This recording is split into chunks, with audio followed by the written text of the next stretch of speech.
Tapi sekarang terbalik, orang lebih percaya dengan janji manusia daripada janji Allah. Janji Allah pasti nggak bakal ingkar. Janji manusia ada ingkar nggak? Ada. Kenapa kok kita lebih percaya dengan manusia? Dulu nafsu itu ngikutin ilmu, ya. Tapi sekarang dibalik, ilmu ngikutin nafsu. Nafsunya bagaimana ntar urusan belakangan. Sehingga mereka ini berbuat semaunya dengan alasan punya ilmu. Ilmu itu yang dikomersilkan. Kan orang ada gara-gara ingin meraih sesuatu yang dituju, ya, ayat-ayat Allah pun dijual. Dijadikan sebuah sebuah media supaya dia ini dipercaya. Alhamdulillahirabbil alamin, wassalatu wassalam ala asyrafil anbiya'i wal mursalin sayyidina wa maulana Muhammadin wa ala alihi wa sahbihi ajmain, amma ba'du. Qala Syekhul Mu'allif rahimahullahu ta'ala wa adaman nab'a bihi wa bibarakati ulumihi fid daraini amin Allahumma amin. Allahumma inna nas'aluka al-futuh wal munuh wal rusuh wa taubatan nasuh wa salahal jasadi wa ruh. Rabbi syrah li sadri wa yassir li amri wa hlul 'uqdatam min lisani yafqahu qawli. Subhanaka la ilma lana illa ma 'allamtana innaka antal alimul hakim. La haula wa la quwata illa billahil aliyyil azim. Bismillahirrahmanirrahim. Idda'aitum dukhulal jannati wa lam ta'malu laha. Idda'aitumun najata minan nar wa ramaitum fiha anfusakum. Bapak-bapak saudara sekalian, melanjuti kajian kita masih berkaitan tentang kenapa doa itu kok kelihatannya belum juga terkabul. Ini pengaduan orang-orang, ya, di negara Basrah atau di Mesir itu tanya kepada siapa? Pada Syekh Ibrahim bin Adham. Kita sudah bahas beberapa kesempatan. Selanjutnya yang kelima, idda'aitum dukhulal jannati wa lam ta'malu laha. Kalian ingin semua masuk surga, tapi enggak pernah beramal yang menyebabkan masuk surga. Jadi ibaratnya orang pengen gaji tapi kerjanya enggak. Jadi kalau kita ingin diterima doa kita oleh Allah, kabulkan dulu segala permohonannya Allah, permintaannya Allah, ya. Jangan kita menuntut selalu ingin dikabulkan permintaan kita, tapi kita enggak pernah mengabulkan permintaan Allah. Itu sehingga Allah Subhanahu wa taala mengajak buat kita nih, ud'uni astajib lakum. Allah tawarkan, Allah minta, ayo doalah kalian kepada aku akan kabulkan segala permintaan. Nah, di sini apa hikmah di balik doa itu? Ya. Menurut keterangan ulama, sebagaimana Rasulullah SAW mengatakan, ad-du'a'u mukhul ibadah. Doa itu merupakan sumsumnya ibadah. Jadi orang itu bisa tegak hidup, bisa tegak dia berdiri, kalau sumsumnya ada. Kalau sumsumnya ada, ya insya Allah tuh orang nggak gidiot, ngerti gidiot, nggak lemes. Jadi begitu ibadah kekuatannya orang itu ibadah harus, ya, disertakan dengan doa. Hingga Syekh Abdul Qadir Jailani mengatakan bahwa orang itu apabila berdoa itu mengikuti dan menjalankan apa yang dianjurkan dan diperintahkan oleh Allah. Satu, Allah mengatakan fa idza faragta fansab wa ila rabbika farghab. Selesai kamu melaksanakan salah satu kerjaan, kerjakan lagi yang lain. Dikatakan itu melanjuti daripada kekuatan ibadah dan dikuatkan dengan doa. Sehingga di sini ada pendapatnya ulama, ya. Berdoa itu inna makana mukhuha al-amrain.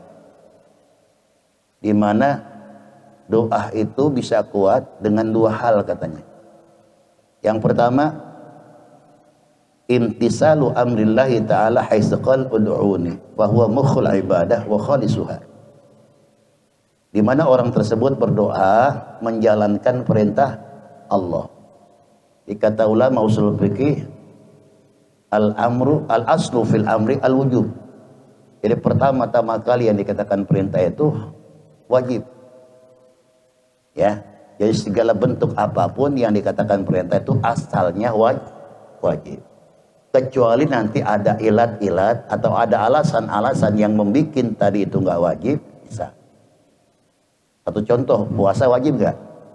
Wajib. Tapi kalau makan ada orang itu alasannya sakit, jadi nggak wajib itu. Tapi yang dikatakan perintah semua wajib. Jadi harus ada illah, sebab hukum ini akan terjadi melihat daripada kejadiannya, ya. Al-hukmu yaduru 'alal illah. Hukum itu akan berbicara sesuai dengan alasan yang terjadi. Jadi nggak bakal bisa timbul hukum kalau nggak ada sebuah perbuatan. Perbuatan dulu nanti akan menimbulkan penilaian hukum. Umpamakan si fulan salah, kenapa? Sebab fulan begini kerjaannya. Jadi nggak mungkin hukum itu terjadi. Tapi semua udah ada undang-undangnya. Selagi tidak dilanggar hukum yang berlaku itu tidak akan apa?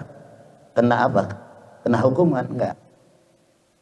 Kalau kita betul-betul ya mentaati. Satu contoh, undang-undang dalam sebuah perjalanan kita nih, jalan raya, ada tuh ya rambu-rambu itu kan merupakan apa? Salah satu undang-undang yang harus dipatuhi. Letter S, ya. Kemudian V garis itu kan tanda-tanda apabila ada letter S itu jangan dilanggar. Sama aja sebetulnya. Jadi hukum itu sudah ada, tapi tidak mungkin dia akan dihukum kalau tidak berbuat. Jadi intinya satu itu. Kita berdoa itu alasannya kenapa? Sebab kita menjalankan perintah Allah. Sesuai Allah katakan, ud'uni astajib lakum. Doalah kamu kepada aku akan kabulkan segala permohonanmu. Ya. Ada kalanya doa itu sesuai dengan permintaan kita, ada kalanya digantikan walaupun nggak sesuai dengan permintaan kita. Kita minta banyak rezeki, rezekinya nggak dikasih sama Allah. Tapi ada yang lebih nilainya daripada rezeki, nikmat sehat walafiat. Ini saudara, kita ibadah ini sebetulnya rezeki dari Allah ini. Ya alhamdulillah. Jadi jangan kita ini picik pandang hanya sebatas materi. Kalau rezeki itu hanya ya seputar materi, banyak orang yang nggak berdoa, banyak orang yang nggak ibadah, materinya lebih banyak. Tapi orang-orang yang beriman nggak begitu targetnya. Walaupun sebetulnya tidak berbentuk materi, tapi ada yang bisa melebihi daripada materi. Saudara, ini kalau makan istilah main dagang-dagangan nih. Orang duduk di majelis taklim itu, kalau main dagang-dagangan gitu, main beli-belian, nggak ada nilainya. Nggak ada nilainya. Juta, 2 juta enggak. Tidak ada. Hanya bedanya nih, kalau yang namanya ibadah kan itu urusan gaib, ngerti? Zohiriyahnya kita ibadah, pahalanya janji.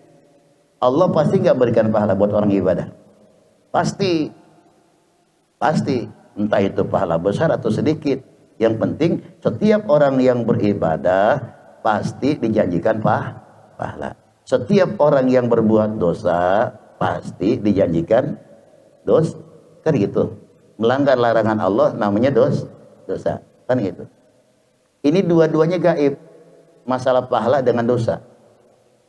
Paham ya? Ya. Berbeda dengan duit nyata. Orang lebih sungguh-sungguh nyari duit daripada nyari pahala. Kan pernah saya singgung saudara sekalian, umpama saudara mau jalan ngaji nih. Jalan ngaji. Kita tahu tuh pahalanya jalan ngaji. Pokoknya dikenakan kita ada acara, ya, ngaji kita tinggalin. Atau ada orang janji mau ngasih duit sama kita. Tungguin gue mau datang ngasih duit malam. Kita udah siap-siap jalan ngaji, nungguin tuh yang datang. Nggak berangkat ngaji. Kenapa? Sebab terbayang dia marah. Materi. Padahal datangnya lambat. Coba kalau kita ngaji dulu, keburu. Tapi datangnya lambat. Ngaji udah bubar, yang janji sama kita belum datang. Padahal tuh kalau kita datang dulu, dua-duanya dapat, pahala dapat, duit dah. Tapi saudara lebih condong mana? Nungguin duit apa nungguin pahala? Mata duitan. Ini kan contoh dari kalian. Kenapa? Sebab yang dikatakan mer itu berbentuk nyata, eksak. Gitu. Pahala nggak kelihatan.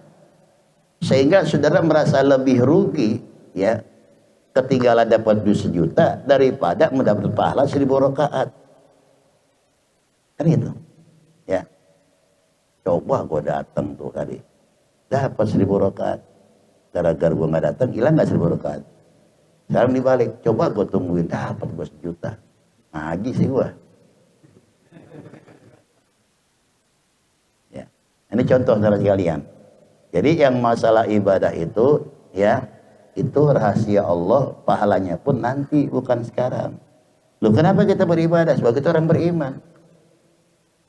Dengan keimanan itu kita percaya janji Allah, itu doang. Jadi dengan dasarnya kita beriman kepada Allah, percaya dengan janji Allah, percaya dengan ancaman Allah. Nah, sehingga di sini, ya, kenapa kita berdoa? Sebab kita menjalankan perintah Allah. Itu yang pertama katanya, imtisalu awamirillah, menjalankan perintah Allah. Kemudian yang kedua, wasani annahu idza ra'a najahal umuri min Allah taala qata'a balu amman siwa. Seorang itu kalau ingin mencari keselamatan dari segala urusannya, dia bakal lebih berpegang daripada Allah daripada yang lain. Tingkatan orang-orang yang beriman kepada Allah, dia lebih percaya janji Allah daripada janji manusia. Tapi sekarang terbalik, orang lebih percaya dengan janji manusia daripada janji Allah. Janji Allah pasti nggak bakal ingkar. Janji manusia ada ingkar enggak? Ada. Kenapa kok kita lebih percaya dengan manusia? Sehingga kita ini sekarang terbalik. Jadi ulama mengatakan begini, dulu nafsu itu ngikutin ilmu, ya. Tapi sekarang dibalik, ilmu ngikutin nafsu. Paham maksudnya? Ya. Dulu orang ini ingin berbuat itu berpikir dulu, tidak semena-mena diberbuat. Bab dasarnya ilmu, dikaji matang-matang bagaimana caranya ilmu ini disampaikan supaya bijak.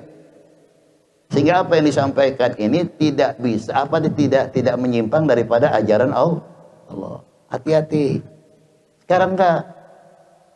Nafsunya bagaimana antar urusan belakangan.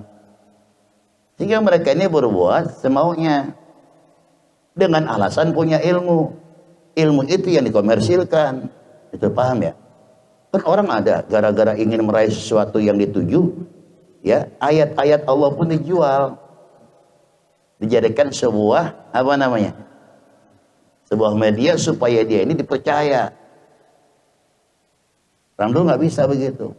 Dalil dia pegang, tapi dalil itu bukan untuk dikomersilkan.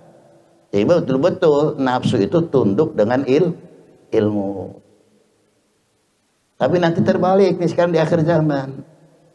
Ya, ilmu tunduk dengan nafsu.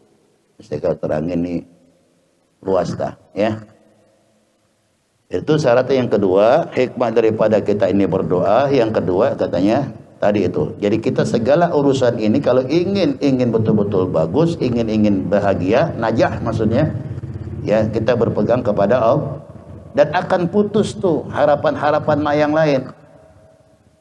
Kalau kita benar-benar berpegang sama Allah. Kenapa? Kalau kita berharap kepada manusia pasti ada kecewanya.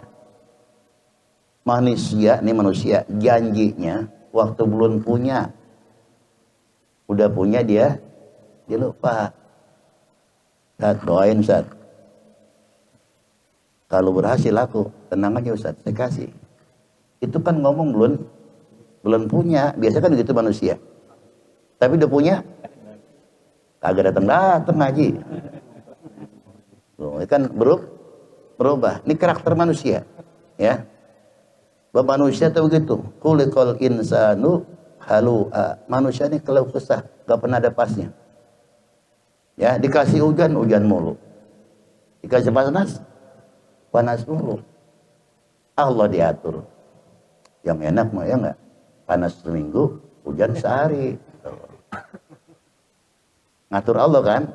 Itu halu'a namanya, enggak ada pasnya. Idza masyaru syarru jazu'a. Apabila mereka tertimpa kesusahan, dia bakal keluh kesah. Dapat musibah, ngomong sama orang ke sana ke sini. Dagang rugi, cerita sama orang lain. Wa idza masalu khairu manu'a. Tapi kalau makan dia tersenang, dia berhasil, bagaimana? Dia diam. Tapi ditutup oleh Allah, illal musallina alladzina hum fi salatihim daimun. Kecuali orang-orang yang ibadahnya dengan apa? Dengan istiqomah. Dia konsekuen jiwanya. Gak mungkin dia berdusta. Iya, enggak yang enggak. Kenapa? Sebab dengan hikmahnya, dengan pahala ya yang dijanjikan oleh Allah, salat yang dikerjakan itu mencegah daripada perbuatan keji dan itu yang enggak mau. Ya. Paham ya?